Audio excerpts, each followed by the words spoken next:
to another interview with El Vocero Hispano. We have a special guest today. She is from Grand Rapids, and she is now representing this city and surroundings at the federal level.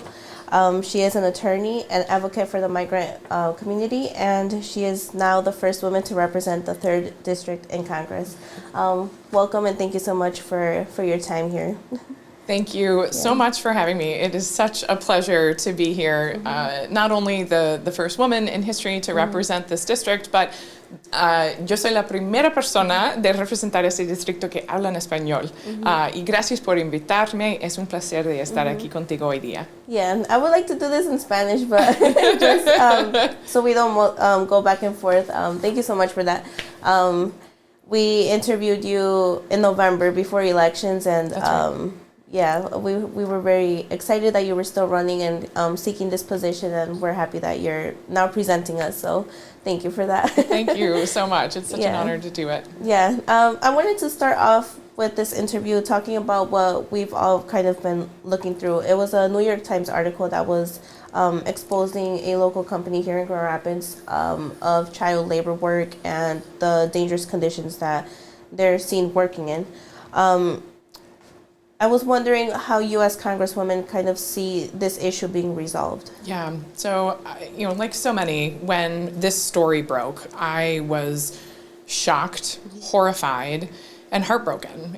As the representative for this district, I feel a keen sense of responsibility to lean in and help. And also as an attorney who has spent her career advocating on behalf of immigrants, refugees, migrant farm worker communities, and also a mom myself. This story just struck very personally, and I felt a real sense of urgency to respond. One thing that I did immediately was call upon the White House to take action. One thing I think that we've seen with this population of children is that they're particularly vulnerable to exploitation, because they're kids. They don't complain, they're easily coerced into doing things that they don't want to do. And so the laws that we have on the books require a reporting mechanism. So many children are not going to take a proactive step to report exploitation that they're experiencing in the workplace. And so one thing that I did was call on the administration to create a new task force between the Department of Labor and the Department of Health and Human Services to work together to make sure that we are holding these companies accountable from child exploitation, and also proactively work to protect these migrant children who are in the United States. I think that I'm very happy to report that the White House took my suggestion and created this task force, but we know that this is just the beginning. There's so much more that we need to do. Yeah, we know that looking into it, these are migrant children too. They're coming from countries like Guatemala, Mexico, and Salvador. There's many different ones, and we believe, just because we've been part of that community, we kind of know that the migrant children come here specifically to work, but we know that here children have to go to school, and work is kind of like afterwards. Yeah. But they come with large debts, and that's why their priority is to come here and work. What we've seen with the report that the New York Times did is that they're working in these dangerous conditions. Yeah. So how can we kind of resolve that, or like what do those companies end up facing? Yeah, and I think that's the thing. We have child labor laws on the books here in the United States. That it's not that you can't get an after-school job when you're 16 years old, but if you're 13 years old, you can't be working in a slaughterhouse or on a factory floor where you're subject to dangerous conditions. And that's the problem.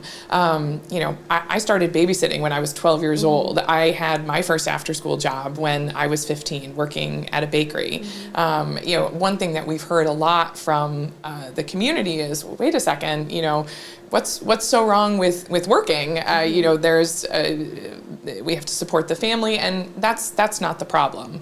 But the problem is, these very young children working in these extremely dangerous conditions. And that is what we're working to prevent and to protect, because when these children come here, they should be in school, they should be learning and reaching their optimum potential.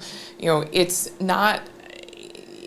is unconscionable that here in West Michigan, in the United States of America, we're relying on the labor of other countries' children to do our most dangerous jobs. There are plenty of workers available, grown-ups, to do these jobs who are suited to do these jobs.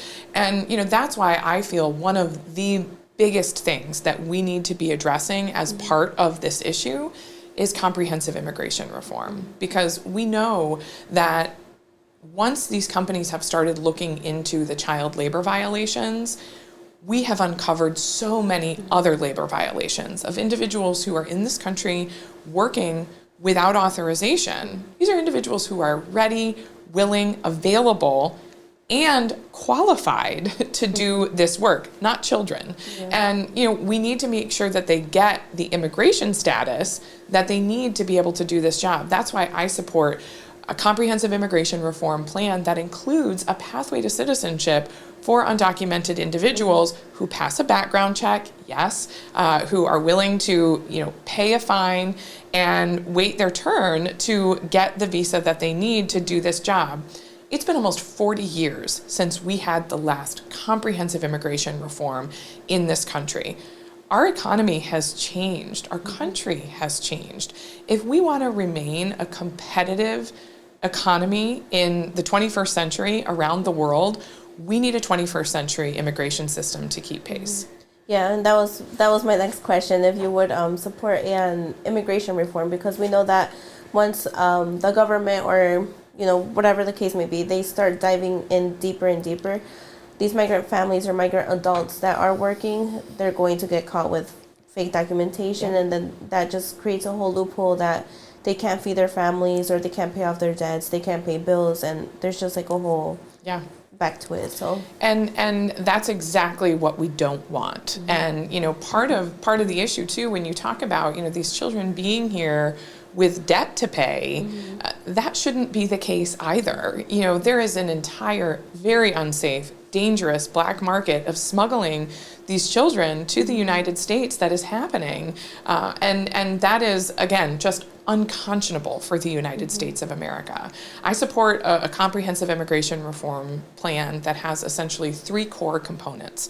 One, that absolutely looks at keeping our borders safe and secure. That not only, that doesn't mean creating a physical barrier, which we know is impossible and actually does very little to keep individuals safe, but that does address the smuggling, the human smuggling, the drug smuggling we know that happens at the border.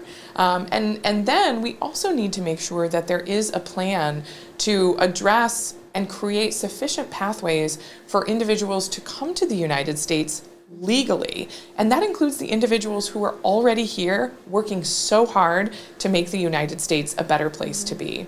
Yeah. And finally, I believe that we need to work with the countries around the world for whom so many migrants come to the United States every single year, and address what's happening there. Why are so many individuals feeling the need to leave their home country and come to the United States, and what can we do as world partners to resolve that? Yeah, we know there is so much behind this. It's not just simply putting charges to a company or a staffing agency or anything like that. We know that there's a lot more to that. But I wanted to make this connection with the migrant people here in Michigan. In 2008, they were taking that ability to have their driver's licenses. So we know that right now the Democrats are kind of trying to work that out. We know a lot of community members and advocates are trying to do that as well. But you as like a congresswoman and at the federal level, how do you see the licenses for all here in the state of Michigan or like federally too? Yeah, I think that the movement across the country to get driver's licenses for individuals who are undocumented is probably one of the biggest telltale signs of why we need comprehensive immigration reform. These individuals are here in the United States. We can't ignore this fact anymore. And they're doing works on our farms, in our factories, and they have to get to and from work. And so, we're treating an effect of an underlying problem, but not doing anything to address the underlying problem itself, which is that there are almost 13 million individuals here in the United States without proper immigration authorization. If we were to have comprehensive immigration reform, we wouldn't put it back on the states to have to, fight for this driver's license for all. Of course, if an individual is here in the United States and driving a car, they should have a driver's license. But what we need to do first, middle, and last is make sure that there is legal documentation for these individuals who are in the United States, because the issue of driving is just one part of the problem. There's also, the issue of accessing higher education and job skills training program, health insurance. We know that our healthcare and hospital systems are overloaded with individuals who, when doing these dangerous jobs, often need emergency medical treatment. And, that is all of our responsibility when we rely on these individuals to do our work here in the United States. Yeah, we know there's so much that touches the immigrant community, and I have hope that there might be some change and some positive change for all of us, because like you mentioned, it's something that's needed, and I think it's kind of like the basic need that our community is looking for. That's exactly right. Yeah, I wanted to change topics and just move into the gun control situation. Sure. Here in Michigan, not that long ago, we had a tragedy. It was at Michigan State University, and 3 students that ended up passing away. We know that 5 were injured as well, but 1 is still in critical condition, I believe.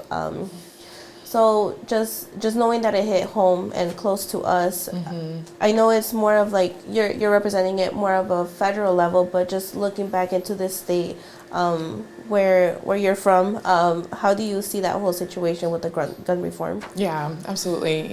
And my heart goes out to all of the victims of the tragic MSU shooting, those who lost their lives, and also those who were critically injured, and those who had to witness the impact of that violence or worry about a loved one on their campus. We know that Michigan State University is home to so many immigrant children, migrant farm workers who come to our community every summer to work in our fields, and their children go to MSU. It has a great program for helping make sure that these kids can access the education that they need. And so what a unique tragedy for that community in particular. When it comes to gun reform, I have been a tireless advocate to make our communities safer from gun violence. As a mom of 2 children myself, who, my kids have had to do active shooter training since they've been in preschool. I've had to worry about them when we get a call from school saying they're in lockdown. This is a deeply personal issue. At the federal level, we passed a once-in-a-generation bipartisan gun reform package in the United States Congress just last term. We're just starting to feel the impact of those reforms throughout the United States right now. But I believe that it's just a first step. And in fact, I've already co-sponsored 7 common sense gun safety measures since I've been in the United States Congress, things that would require safe storage of guns when children are in the home. Gun violence is the #1 killer of children under the age of 21. It's just unconscionable. Not only school shootings, but children who have access to firearms in the home through accidental shootings. So there's so much more that we can be doing to keep our children and our communities safe, and I'm working actively on those issues. I know we're limited in time, so I can't get into each and every one of those bills, but folks can always learn more about the work that we're doing on those issues at our website, scholten.house.gov. Yeah, that's just something I wanted to touch base just because I know it's happening nationally, but it also hit us here at home. So there's that situation. But like you mentioned, if anybody wants to learn more, they can just visit. I believe you have a website. Our website, scholten.house.gov. I don't know if you can put it on the bottom of the screen, but we'll make sure you have access to it. Yeah. Okay. And then just one final topic I wanted to touch base on is that you're part of the Small Business Committee. So that's right. We know that there's a lot of good stuff there. Yeah, absolutely. How does the Congress help small businesses?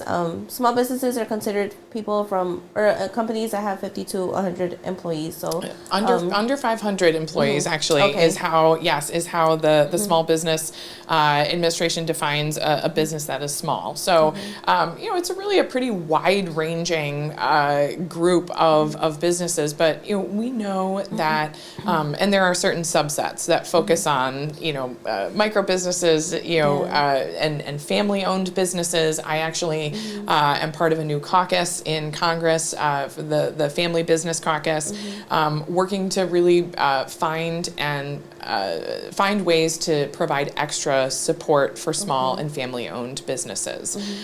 This Business Committee has done an incredible work supporting our small businesses in times of trial. We know, for example, during the pandemic, it was the Small Business Administration that created a lifeline to small businesses in our community.